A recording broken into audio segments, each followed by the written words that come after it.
नमस्कार। आज वामन द्वादशी है। भगवान विष्णु के 5वें अवतार वामन अवतार की जन्म का दिन और पहला मनुष्य अवतार ये अवतार कहा जाता है।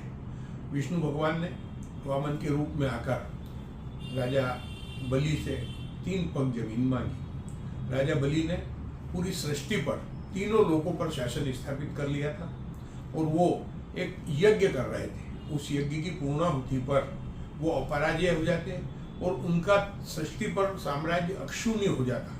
ये उनका उस यज्ञ का परिणाम होता। उनके गुरु शुक्राचार्य ने उनसे कहा था कि नारायण किसी न किसी रूप में आकर तुम्हारे इस यज्ञ को विघ्न डालेंगे, यज्ञ पूरा नहीं होने देंगे। इसलिए ध्यान रखना कि दान देते समय, कोई वचन देते समय कोई नारायण के चाल में मत फंसना। भगवान विष्णु वामन के रूप में आए और छोटे से ब्राह्मण को देखकर बाली ने कहा कि जो मांगोगे वो दूंगा। तो उन्होंने 3 पग जमीन मांगी। पहले पग में जमीन से आसमान स्वर्ग तक का लोक मांग लिया। दूसरे पग में उन्होंने जमीन से पाताल तक का नाप दिया और अब मुझे तीसरा पग कहाँ रखूं, यह भाव लेकर आए।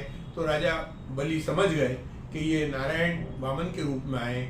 उन्होंने अपना मस्तक झुका दिया कि तीसरा पग मेरे मस्तक पर रखो, मैं भी आपके शरण में आता हूँ। यह भाव आने के बाद विष्णु जी ने इंद्र को स्वर्ग का राज्य दिया, मृत्युलोक देव मनुष्यों को दिया और पाताल का राज्य राजा बलि को दे दिया कि राक्षसों का राज पाताल में रहेगा।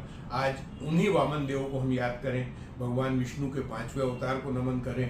धन्यवाद।